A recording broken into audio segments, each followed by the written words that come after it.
সকলোকে নমস্কাৰ জনাইছো সকলোকে তেজাল লেগা ব্লগছৰ পৰা সকলোকে স্বাগতম জনাইছো বহুত দিনৰ মূৰত বন্ধুসকল এটা ব্লগ বনাবৰ কাৰণে কিছু কথা মনৰ কথা ক'বৰ কাৰণে আপোনালোকৰ মজিয়াত আহিছো আৰু কথাবোৰ কৈ যাম আপোনালোকে শুনি যাব আৰু যিসকলে ভাল পায় লাইক এটা শ্বেয়াৰ এটা কমেন্ট এটা কৰিবলৈ নাপাহৰিব বন্ধুসকল অসমৰ ৰাজনীতিৰ তুমুল চৰ্চাৰ বিষয় হৈ পৰিছে এতিয়া গৌৰৱ গগৈ কেন্দ্ৰিক হৈ গৈছে গৌৰৱ গগৈক লৈ পিনি মানে কিছুমান কথা মানে ৰজা ঘৰে কিছুমান কথা পৰিকল্পনা কৰিছে আৰু পৰিকল্পনাৰ মতে আগুৱাই গৈ আছে তাতে ৰাজনীতি কৰি আছে এতিয়া নিবনুৱা কি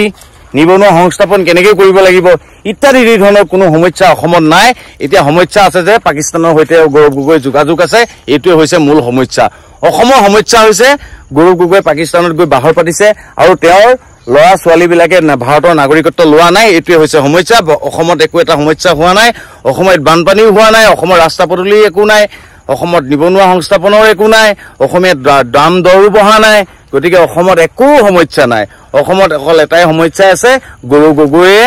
লৰা ছোৱালী গিটা তেওঁৰ সন্তান গিটা বহিৰাগত মানে বাহিৰত মানে নাগৰিকত্ব দিছে আৰু তেওঁ পাকিস্তানলৈ গৈছে ধন্যবাদ ধন্যবাদ ধন্যবাদ সঁচাই বন্ধুসকল আমাৰ ঢকুৱাখানাৰ পৰা লখিমপুৰ ধেমাজিখন সঁচাই প্ৰকৃতিৰে ভৰা আৰু ইমানেই ধুনীয়া সুন্দৰ যে আমি ফটো বা কেমেৰাটো লৈ পিনি আমি সদায় চাওঁ যে আমাৰ অঞ্চলটো সঁচাই বহুত ধুনীয়া আৰু আমাৰ অঞ্চলটোত কেইবাখন নদীৰে ভৰা আৰু এই নদীবিলাকৰ লগত সংযোগ হৈ আছে আমাৰ মানুহৰ জীৱন